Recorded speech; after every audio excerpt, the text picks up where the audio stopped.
आनंद शब्द जो है उसका क्या कभी कुछ उल्टा होता है? उसका कभी कुछ उल्टा नहीं होता आनंद का। तो जो आनंद है, जो आनंद सिंधु सुख राशि, अस्सी करते त्रयी लोक सुपासी। आनंद क्या है? बोले आनंद घन जो है वो परमात्मा का स्वरूप है। तो सत, चित और आनंद, सत भी श्री कृष्ण है, चित भी श्री कृष्ण है और आनंद घन भी श्री कृष्ण ही है। तो सच्चिदानंद रूपायो विश्वोत्पत्त्यादि हे तवे।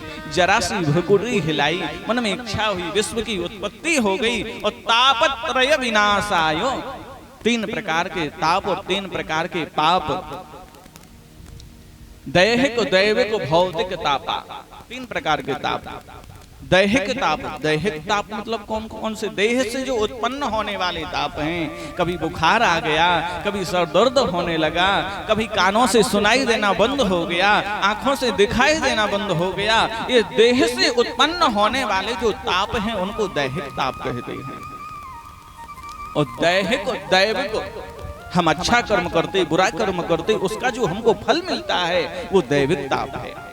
और भौतिक, इस प्रकृति से मिले हुए ताप, कभी आंधी आ गई, कभी बारिश आ गई, कभी तूफान आ गया, इनसे जो मिले हुए, प्रकृति से मिले हुए जो ताप हैं उनको भौतिक ताप कहते हैं। और 3 प्रकार के ताप और 3 प्रकार के पाप, मनसा वाचः कर्मणः, 3 प्रकार के पाप होते हैं। मनसा, वैसे तो कुछ नहीं बोल पा रहे किसी से, लेकिन मन में सोच रहे अभी भैया तुम्हारे गांव में हैं तो जैसा बोलना है बोल लो, लेकिन जब हमारी गली में आओगे तब हम दिखाएंगे तुमको। वैसे तो कुछ नहीं कर पा रहे, तो इसको क्या कहते हैं? मन में जो किया जाता है, मन में जो किया गया पाप है उसको मनसा पाप कहते हैं।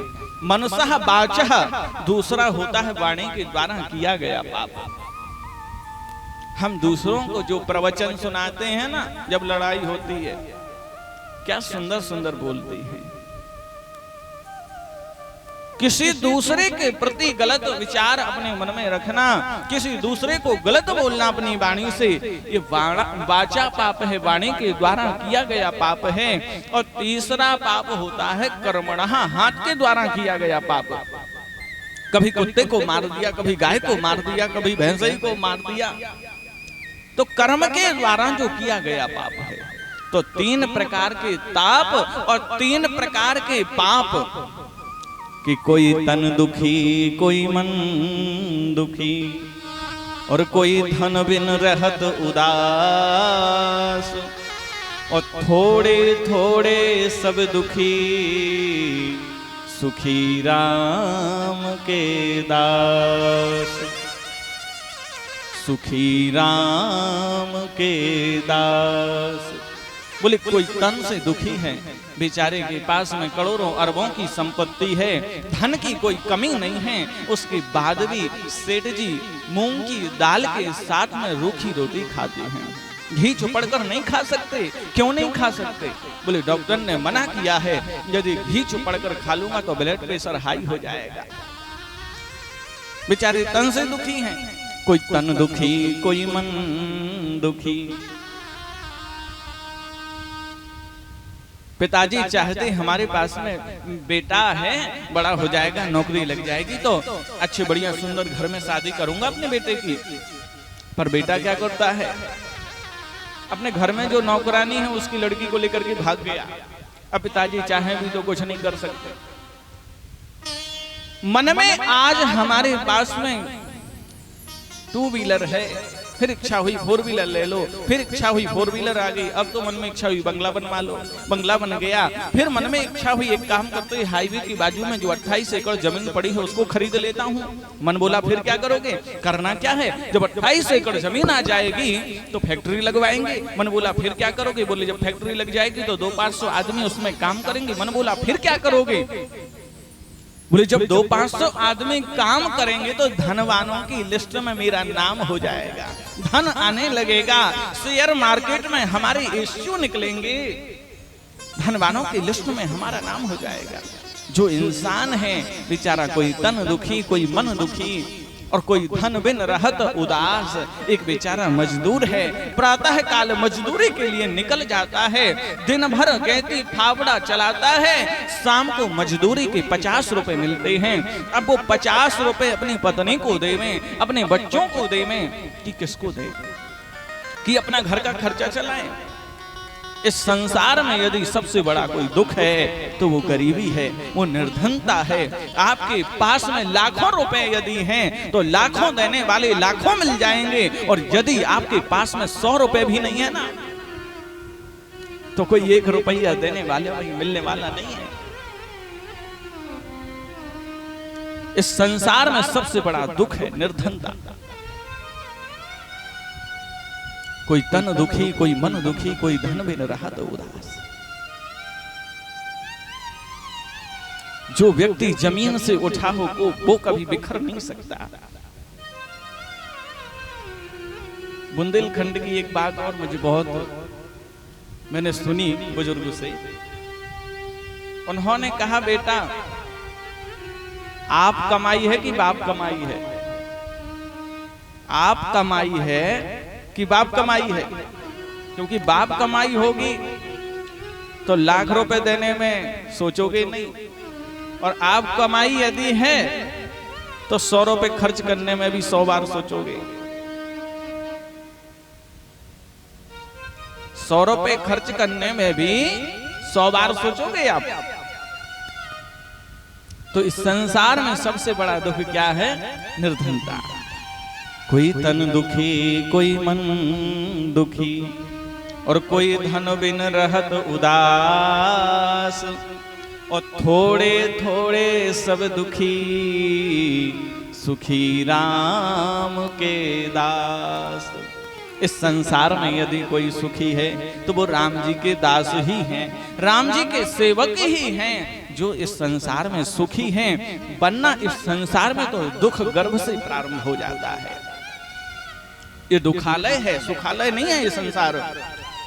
जिस प्रकार हमें गर्मी में जब हम रोड पर बाइक चलाते हुए जाते हैं तो दूर से देखने में ऐसा लगता है जैसे रोड में पानी भरा हो, और जब हम पास जाते तो वहां पानी नहीं होता। वैसे ही इस संसार में सुख है। हम सोचते हैं चलो अभी छोटे हैं, बड़े हो जाएंगे, नौकरी लग जाएगी तो बढ़िया पैसा आएगा तो सुखी हो जाएंगे। पैसा आने लगा फिर भी सुख नहीं है। फिर सोचने लगे पैसा तो आ रहा है, एक काम करते हैं विवाह कर लेते हैं, विवाह कर लेंगे तो सुखी रहेंगे। विवाह हो गया फिर भी सुखी नहीं है, पत्नी 100 ताने सुनाती है, घर में पड़े रहते हो, निठल्ले बन गए हो, जाओ कुछ कमा करके लेकर के आओ, फिर भी सुख नहीं है। ऐसे संसार ये जो है ना, एक कर्म भूमि है। इस भूमि पर कर्म करते चलो।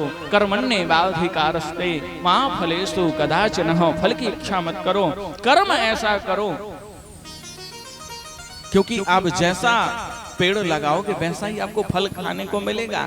बोया पेड़ बबूल का तो आम कहाँ से हुए? भैया जो आपने कर्म किया है ये कर्म भूमि है, आप जैसा कर्म करोगे वैसा फल आपको भोगना पड़ेगा, ये सुनिश्चित है।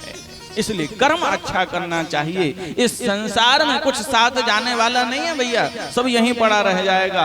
धनानि भूमौ पशवश्च गोष्ठे नारिग्रह द्वार जनाश्मशाने देहस्थितायाम परलोक मार्गे कर्मान गच्छति जीव एषः। इस संसार में इस जीव के साथ में ना तो धन साथ में जाता है ना पशु साथ में जाते हैं। जो पत्नी है जिसने 7 जन्मों तक साथ देने का वचन दिया है वो भी घर के दरवाजे तक ही जाती है, उसके आगे नहीं जाती है। जो तुम्हारे संबंधी लोग हैं, पड़ोसी लोग हैं, वो शमशान तक तुम्हारे साथ में चले जाएंगे। इस देह को जो सजा करके इतना गोरा बना करके रखते हो, ये देह भी चिता में जल करके राख हो जाएगी, ये भी तुम्हारे साथ नहीं जाएगी। फिर गया क्या? बोले जो तुमने अच्छे कर्म किए हैं, जो तुमने बुरे कर्म किए हैं वो तुम्हारे साथ जाएंगे। कि कर्म प्रधान विश्व रचि राखा, कर्म प्रधान विश्व रचि राखा, कर्म प्रधान विश्व रचि राखा, कर्म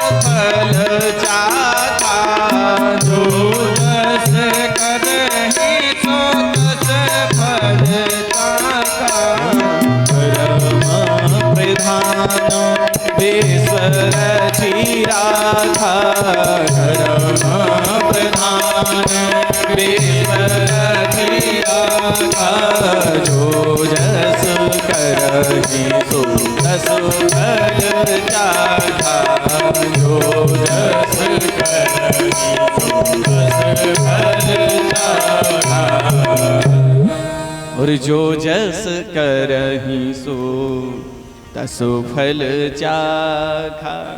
कबीरदास जी कहते हैं, कबीरा सब जग निर्धना, धनवंता नहीं कोय, और धनवंता सोई जानिए, जाको राम नाम धन होए। एक नाव में विदेश से पढ़ करके 4 व्यक्ति आए, आकर के नाव में बैठ गए गंगा जी के किनारे। केवट भैया हमारे भारत देश का था,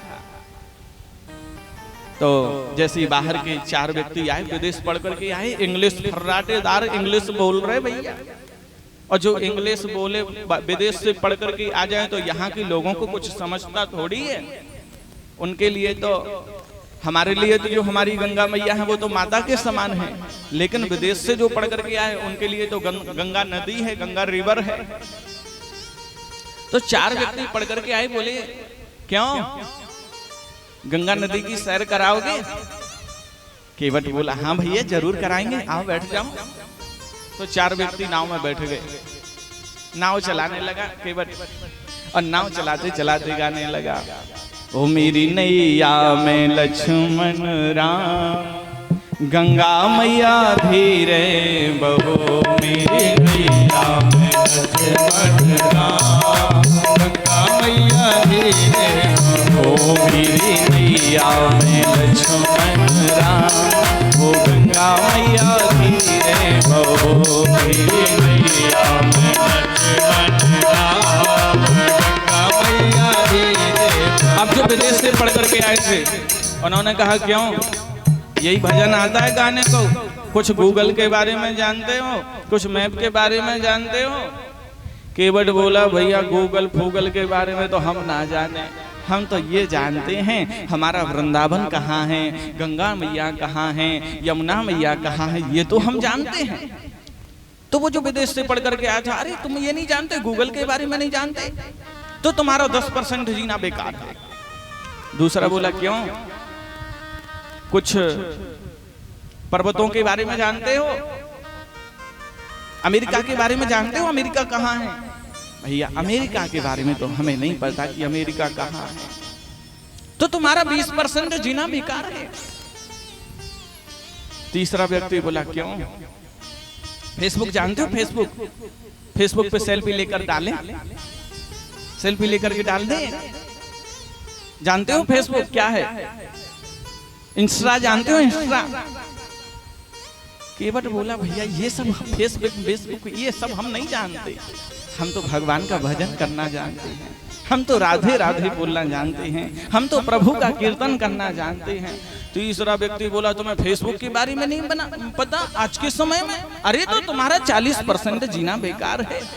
केवट ने सोचा ज्यादा बेकार कर रहे हो, रुक जाओ। केवट जानबूझ करके नाव को भंवर में लेकर के गया, और जो भंवर में नाव फंसी केवट भैया ने अपने कपड़े उतारकर सिर से बांध लिया। चारों बोलने लगे क्यों, कहाँ जा रहे हो तुम कपड़े बांध करके सिर पर? केवट बोला क्यों, तैरना आता है? भैया तैरना तो हमें नहीं आता। क्यों?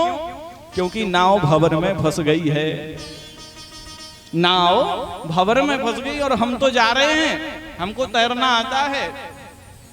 केवट बोला सुनो, हमारा तो 40% जीना बेकार था, लेकिन तुम्हारा तो 100% जीना बेकार है। वैसे ये संसार सागर है भैया, इस संसार सागर में जिसके पास में राम नाम रूपी नौका है वो इस भव सागर से पार हो जाता है, और जिसके पास में राम नाम रूपी नौका नहीं है वो इस भव सागर में बार बार जन्म लेता है, बार बार मरता है। पुनरपि जन्मम पुनरपि मरणम पुनरपि जननी, और जठरे सैनम, बार बार जन्म लेगा फिर मरेगा फिर जन्म लेगा। और इस संसार में जिसके पास राम नाम रूपी नौका होती है वो इस भव सागर से पार हो जाता है। बोलो वृंदावन बिहारी लाल की जय। तो सच्चिदानंद